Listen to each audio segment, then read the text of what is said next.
Hi guys, and welcome back to my channel. I want to talk today about school choice, why I believe it's important, and what pitfalls we need to be careful of as we actively work to push legislation forward on the school choice movement.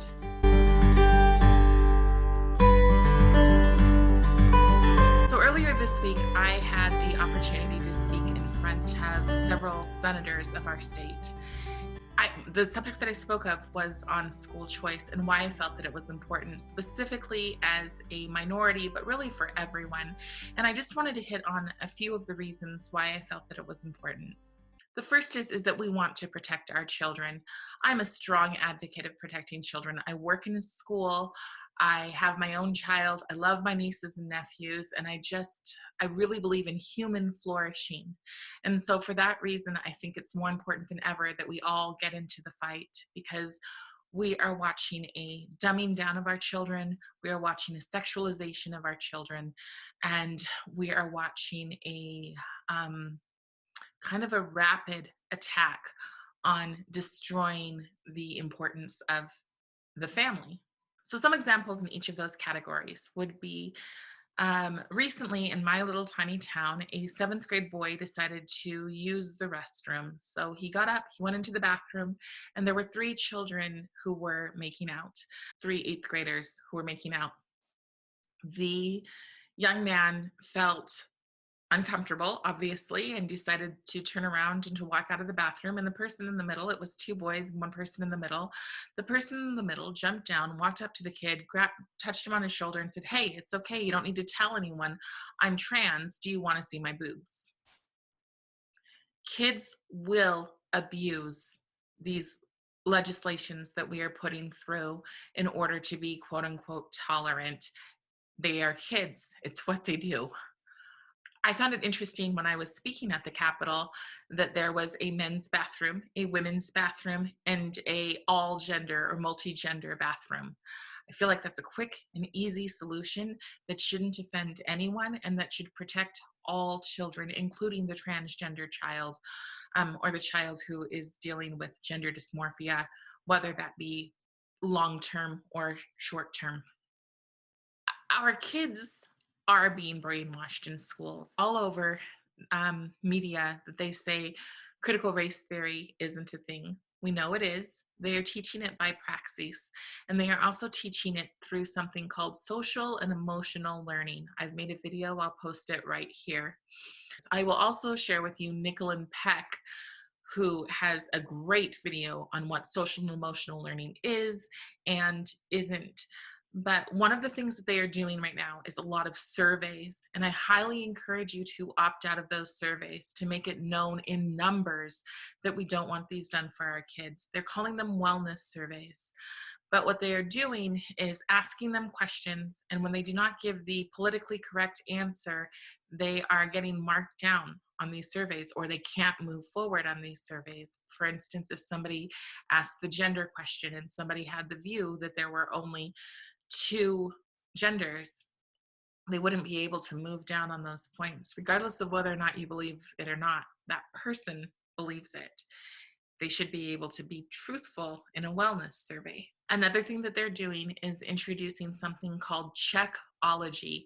We're seeing this in middle schools and in high schools. Checkology is created to stop misinformation. This is another effort at getting our children to have groupthink, not to be individuals. We hear a lot about things being a threat to democracy, and our children don't even know that our country is not a democracy, but rather a constitutional republic. But shouldn't our children understand actual history, actual math, actual reading, rather than being taught to be activists? Having read some of the magazine articles in the National Education Association, the NEA, they have said, who cares if our children can read or write or they're behind in math? They know what an insurrection is. And they have said, now is the time to turn our children into activists. Do you understand that? If we turn our children into activists, they will look at life critically. And I don't mean critical thinking. I mean, they're going to look at life through a lens of resentment. That to me is robbing our children, comes very close to child abuse. And as somebody who used to be a foster parent, looks a lot like grooming, especially when we talk about the idea of queering our children. And I will put a link right here. I'm terrible at this part of it. I will put a link right there to James Lindsay's video series on groomer schools and how they're trying to groom our children as early as 3 years old into teaching them that they are queer, and that that way if a child is actually LGBTQ, that they feel fully supported as a young child, and the other children will feel like allies grow out of it.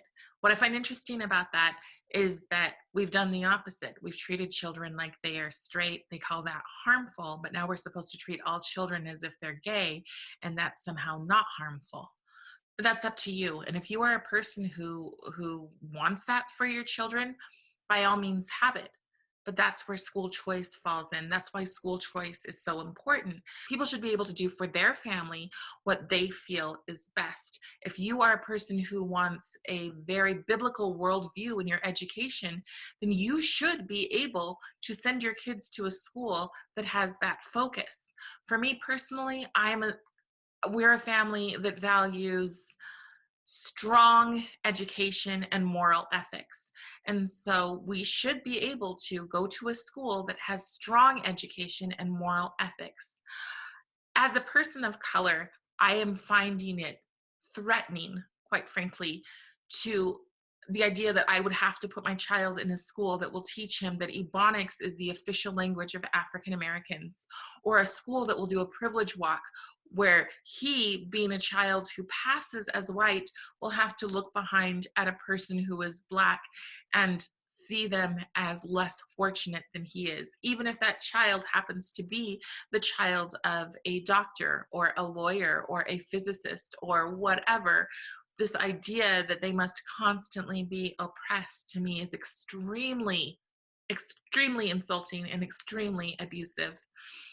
When I was speaking to the senators, there was a room full of minority people, specifically African Americans. And when I said that a local school taught that Ebonics was officially the language of African Americans, there was a palpable gasp and just an offense that our children would be taught that by white teachers who believe that they're doing something good. So I wanted to really make that clear, because a lot of people locally, I'm getting a lot of kind of, not a lot, I'm getting some people trying to spread a rumor that I'm anti-teacher. Mind you, I work in a first grade classroom. Children are my joy. I love their innocence. I love how much they are just forgiving and loving and funny. And they make this work. They remind me every day that there's a purpose. There's a reason why I'm sitting in front of the camera and talking to myself. There's a reason why I'm driving an hour to go to the Capitol and talk to the senators. There's a reason why I'm fighting even when the battle feels oftentimes insurmountable. When people say that I'm against teachers, it's idiotic, but I am against the takeover of our public education. I don't know how long it's been going on. There are arguments that some of this stuff has been going on since the 1920s. I know what I experienced as a kid in the foster system, and I know what I've seen in the last 2 years. And in the last 2 years, they have brought in Checkology. They have brought in diversity, equity, and inclusion teams that only have minorities on the team. So no Caucasian person can have a say in what the diversity, equity, and inclusion curriculum is. And they also, when they say that they want diversity, they do not want diversity of thought. I've actually reached out to my school board and said, hey, I'm a fair-minded, education-focused person. one of the only minorities in this town, and I would like to be on this board, and I've been completely ignored because they only want people who follow a specific narrative, a narrative that looks at life through that pushes the agenda of looking at life through we are oppressed, you are our oppressors. And the thing about that is that it never ever ends. There is no completion. They do not want the LGBTQ crowd to be accepted as part of the great human experiment, because they need them to constantly have that energy of the oppressed, constantly be willing to fight. They want African Americans the same way. They want all minorities to be the same way, and also to be divided. And the only way that I can explain this, Animal Farm's useful idiots.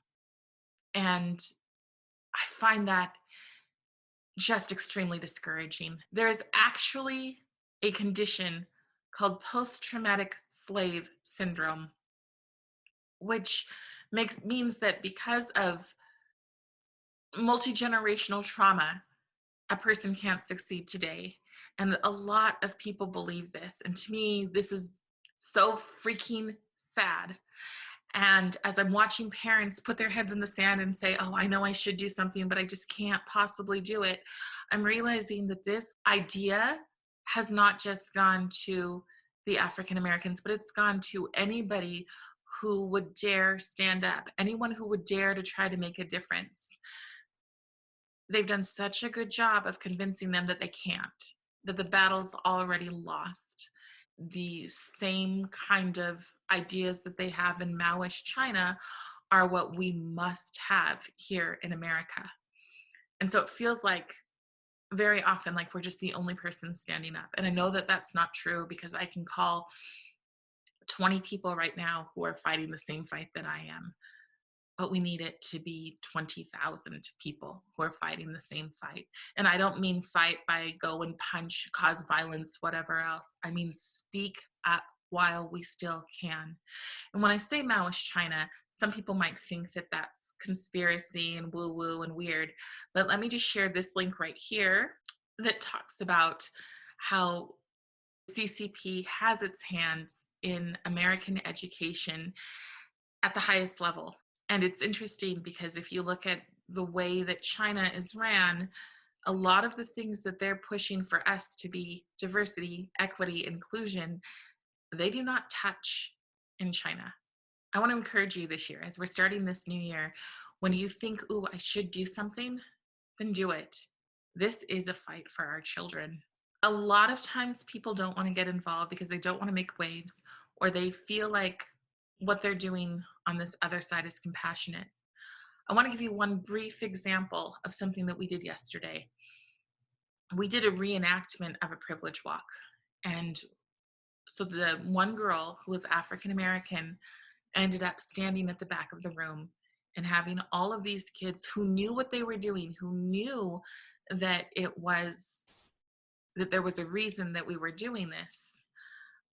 All of them turn around and stare at her and look at her. And without any kind of acting coaching, we saw the damage that a privilege walk can do to a child. And it doesn't matter if you have the conversation afterwards and tell people to think about their privilege. The emotional toll that that takes on a child. I'm a pretty strong girl, and I don't think I could have done it. And the idea that they're doing it kind of casually in our schools, that's why we fight. That's why we fight. It was interesting that the person who was the actor who was hired to be the teacher was a Senegalese man. And he read the script and he said, shouldn't they be in like 1950s clothes or something? And we were like, no, this is happening today. And he said, but this is America. This isn't happening in America. This is happening today in local schools. We are only reenacting things that have happened in our local schools. So when you think that you can't fight, remember that this is the civil rights movement of our day. This is for every single person. This is every single person just asking for their right to be human, just asking for their right to be an individual rather than part of some nihilistic collective. So we have this option of school choice. And with this option comes funding. And we have to be so careful about that funding. At first, I thought, wow, this is an amazing idea. Money will follow the child. People will get the funding that they need to homeschool. So, homeschooling doesn't have to be expensive. There are multiple options for how you can homeschool. In fact, some people take pride in the fact that they can do it for free. But when you take the government money, the government puts their hands in how you educate your child. Government can tell you that you have to do this test, that your child has to get this score in SEL that's proven by them. While we push this legislation forward, we need to be so careful that our wording is that this is a parent's choice, that these are parents' rights, that a parent is the most important person in their child's education. And I get that the Department of Justice doesn't like that idea. I get that the NEA doesn't like that idea. You have to wonder why. Because societies have thrived because of families. We have these opportunities for strength in our family and to preserve our family, and it might be painful. It might mean you got to do the homeschool route.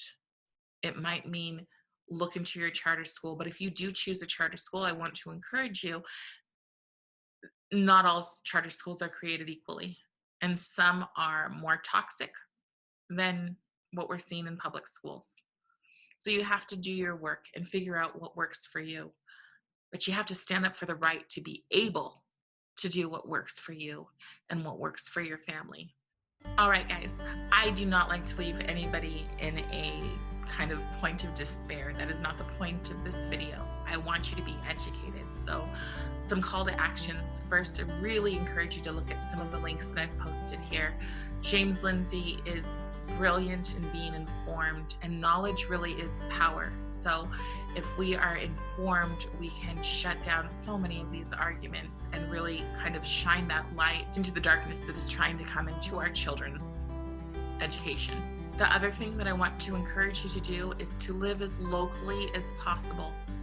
We might not be able to win on the federal level. I don't think that that's even a viable solution in the next couple of years. But I think what we can do is win on the local level. We can win by teaching our children that hard work, determination, and merit are what determine success.